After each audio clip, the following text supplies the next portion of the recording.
Let's talk about the commander component of EDH. A commander is one specific legendary creature that your deck is built around.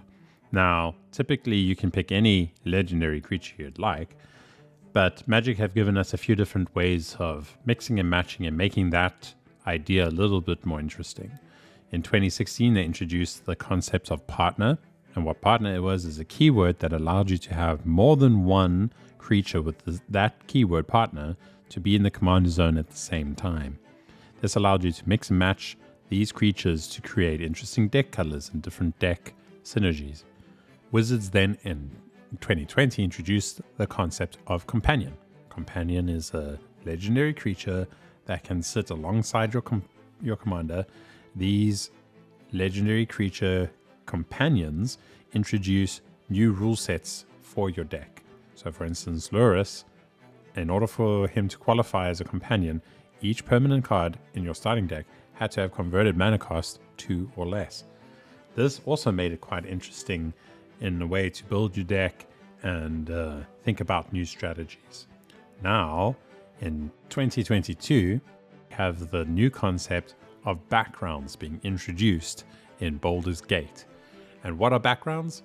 Well, backgrounds come alongside legendary creatures that are printed within the set. Now, these are all monocolored legendary creatures that will have the text choose a background on them. And from there, we can then pick from a selection of these backgrounds, which are enchantments that give special effects just like your companions would.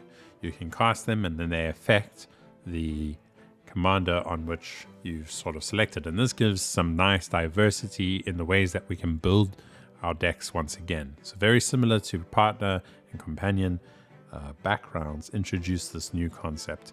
Now, you can have backgrounds in your 99. You can have these creatures that select backgrounds from your 99, but you can only have a creature that has select a background, and you can only have a background in your command zone if your creature has that text in it. Otherwise, you cannot just have, say, partners with a background and so on. So just keep that in mind as we get through these decks, because these decks will all introduce the concept of background and as an alternative to the commander. Hey everyone, it's Rob from the Commander Kid, and it's party time.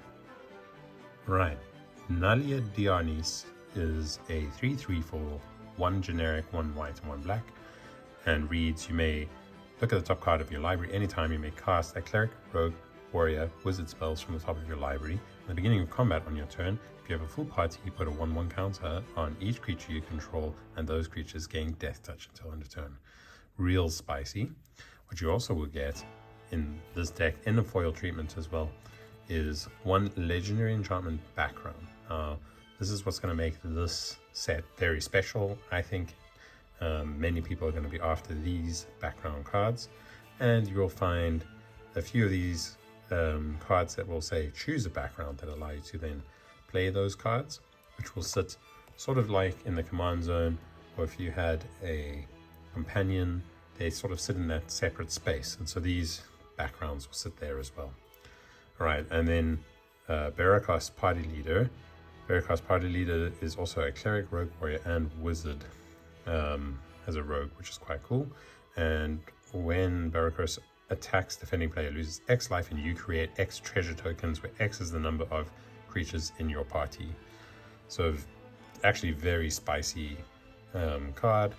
It being a warrior in black for 4, that makes a lot of tokens when it attacks, is actually really powerful in quite a few decks. So I think this is going to be quite a good card, and we'll see it played. And then Folk Hero, commanded creatures you control have whenever you cast a spell that shares a creature type with this creature, draw a card. This ability triggers only once each turn for 2. So a bit of draw and a bit of ramp, and yeah, so really neat. I like this package a lot. All right, in the Orzov deck, there's 37 lands. You will see that there's a nice complement of basics. These basics come with a little bit of flavor text. We've done that once before, but that's quite interesting. In terms of unique lands and lands with special effects, there's also quite a nice complement here.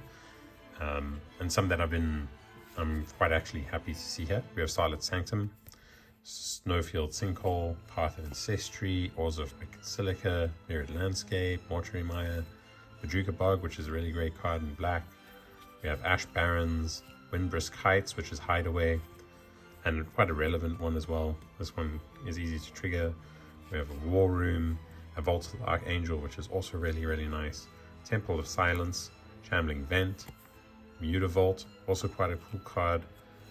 Castle Lochrain, and a command tower with a new, really cool art. I really like that they're printing more of this card in alternative arts, because I have stacks of them, but just the old boring sort of art, so that's really nice.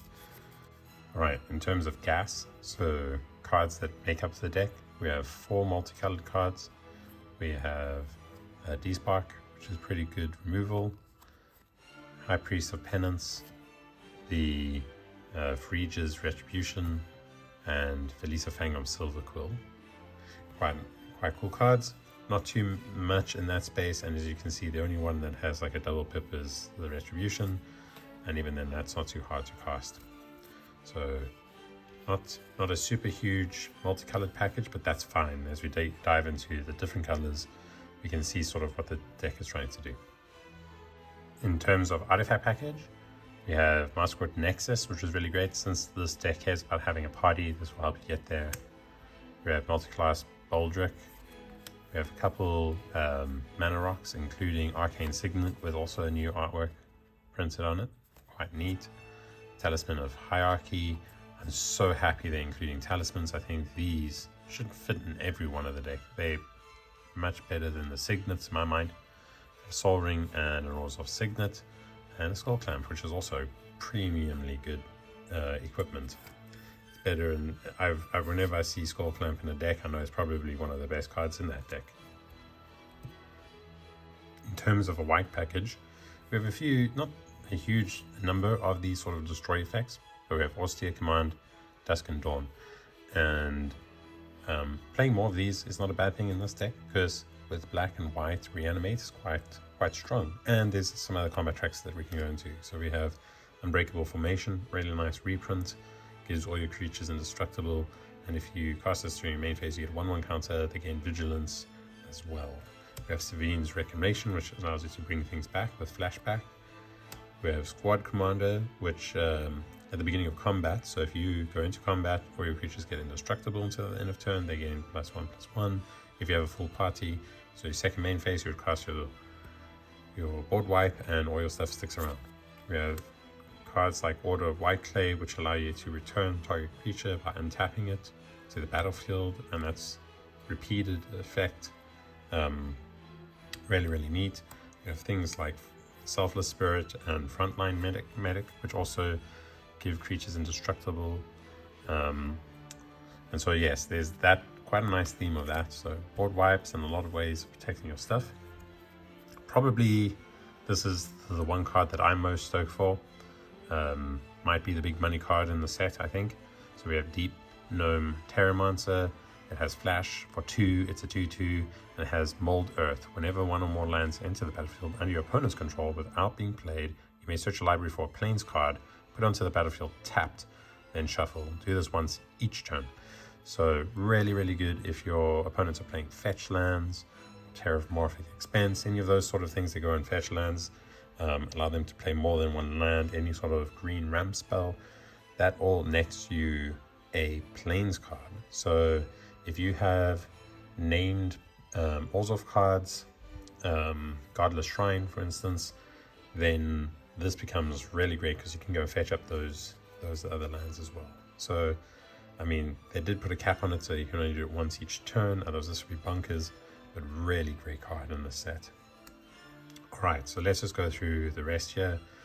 We have Archbreach of Iona, Bygone Bishop, In and Half Tails, Gale Powder Mage, Kithkin Wizard, that's quite cool, Glorious Protector, Giselle, Magus of the Balance, Micaeus, Mirror Entity, super great as a shapeshifter, so it pretty much builds up your party for you, and it has this really sneaky effect of you being able to adjust creatures' power and toughness, which comes in a lot. It comes in handy quite a lot. So if you have these board wipes that only wipe creatures that have a sort of power and toughness below a certain amount or above a certain amount, you can use this to sort of change your creature's toughness before casting those spells. We have Solemn Recruit, Harper Recruiter, Seasoned Dungeoneer, Stick Together, Aven Mind Sensor, Crib Swap, Irregular Cohort also as a shapeshifter, really great, Mother of Ruins, Mage's Attendant, Priest of Ancient Lore, Rumor Gatherer, and Valiant Changeling. So really nice. I think a lot of these will probably have room to sort of move around, but it's a pretty cool package of cards. Nothing really big. You can see the mana cost for these cards don't exceed 4 very often, and so you'll probably be able to play your cards on curve really nicely just out of the box. So when upgrading this, make sure that you don't just throw in the biggest, heaviest stuff without then changing your support package as well. Alright, in terms of the black package in this deck, we have like Nighthawk Scavenger, also really great. Mindblade Renderer, played in a few decks, which is also quite neat. Grim Hireling, this is such a great reprint. I am so happy that this is in this deck. I think it's a really powerful card, and it's very similar to Barrowcast's Party Leader. They kind of have a similar sort of ability there for the same mana cost. So really neat, quite like that. We have Blood-Soaked Champion, Witch of Malakir. Whenever this lands on the table, you kind of become like the big threat at that point. Calculating Lich, Direfleet Ravager, Gonti Lord of Luxury, Grim Haruspex, Mardu Strike Leader, Pontiff of Blight, Puppeteer Click, Black Market Connections. I think this card also in the black package is one of the really neat ones, especially if you have multiple combat steps. This seems really great. It creates those main steps, so you can do a few of these things. But anyways, the long-term advantage of this card is going to be quite neat. Solemn Doom Guide, Changing Outcast, Corpse Augur, Malika Blood Priest, Thought the Grave, and Silver Cutthroat. Overall, really great deck. I'm very tempted. This is one that I'm most likely going to end up buying. I think this is a stellar deck. I think it's got a lot of pieces that I'm going to be using in other decks as well, but I think overall quite a rad deck to play. Great. So Nalia Diarnis. Let's see what is in the collected booster sample packs.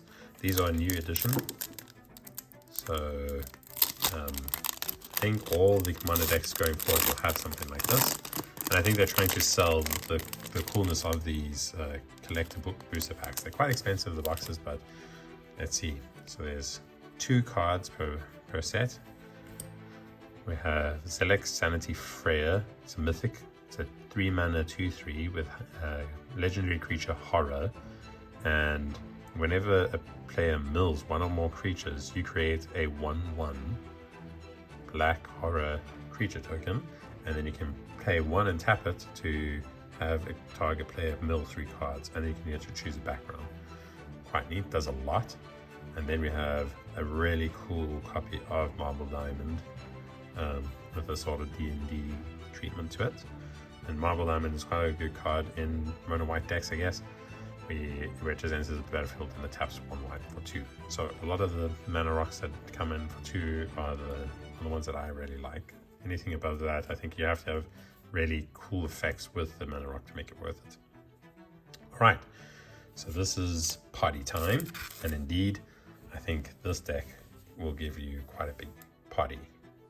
A huge shout out to the Luck Shack for getting me these cards ahead of time.